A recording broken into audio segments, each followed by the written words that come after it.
पहला पाठ यिर्मयाह का ग्रंथ 23 वचन 5 से 8। प्रभु ये कहता है, वे दिन आ रहे हैं जब मैं दाऊद के लिए एक न्याय वंशज उत्पन्न करूंगा।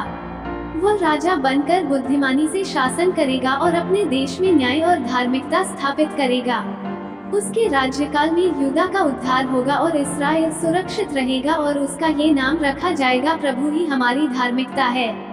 ये प्रभु का कहना है। वह समय आ रहा है जब लोग फिर ये नहीं कहेंगे, प्रभु के अस्तित्व की शपथ। वह इसराइलियों को मिस्र देश से निकाल लाया है।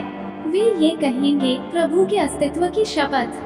वह इसराइल के वंशजों को उत्तरी देश से और उन सब देशों से वापस बुलाकर लाया है जहां उसने उन्हें बिखेर दिया था। वे फिर अपनी ही भूमि में बस जाएंगे।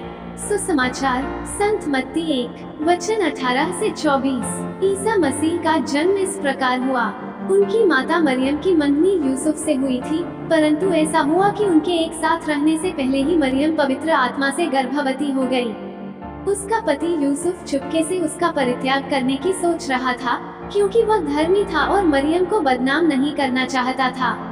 वो इस पर विचार कर ही रहा था कि उसे स्वप्न में प्रभु का दूत ये कहते दिखाई दिया, यूसुफ, दाऊद की संतान, अपनी पत्नी मरियम को अपने यहाँ लाने में नहीं डरे, क्योंकि उनके जो गर्भ है वो पवित्र आत्मा से है। वे पुत्र प्रसव करेगी और आप उसका नाम ईसा रखेंगे, क्योंकि वे अपने लोगों को उनके पापों से मुक्त करेगा। ये सब इसलिए हुआ कि नबी के मुख से प्रभु ने जो कहा था वह पूरा हो जाए। देखो, एक कुंवारी गर्भवती होगी और पुत्र प्रसव करेगी और उसका नाम इम्मानुएल रखा जाएगा, जिसका अर्थ है ईश्वर हमारे साथ है।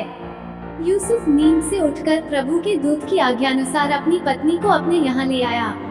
मनन चिंतन। आज हम ये कहानी सुनते हैं कि यीशु का जन्म कैसे हुआ। यह एक ऐसी कहानी है जिसे हमने अनगिनत बार सुना है।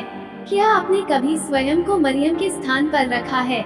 क्या आपने कभी सोचा है कि जब ये सब हुआ तो मरियम के मन में क्या विचार आए होंगे?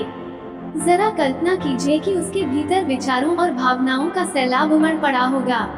उसे अपने माता पिता से क्या कहना था और उसे यूसुफ से क्या कहना था। उसे जो कहानी बतानी थी वो बिल्कुल अविश्वसनीय थी। जब यूसुफ ने मरियम की कहानी सुनी तो शुरू में उसकी क्या प्रतिक्रिया थी?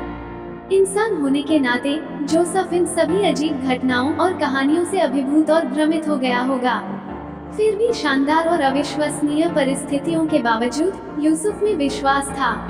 उन्हें ईश्वर और मरियम पर गहरी आस्था और भरोसा था। यूसुफ सचमुच ईश्वर का सेवक था। जिस तरह इस अजीब, कठिन और भ्रमित करने वाले समय में ईश्वर जोसेफ और मरियम के साथ थे, उसी तरह ईश्वर भी हमारे साथ चलते हैं और ईश्वर हम पर कृपा करते हैं और हमें वह शक्ति, विश्वास प्रदान करते हैं जिसकी हमें आवश्यकता है। प्रश्न यह है कि क्या हम ईश्वर को एक मौका देने को तैयार हैं? क्या हम ईश्वर के प्रति सजग हैं? आमीन।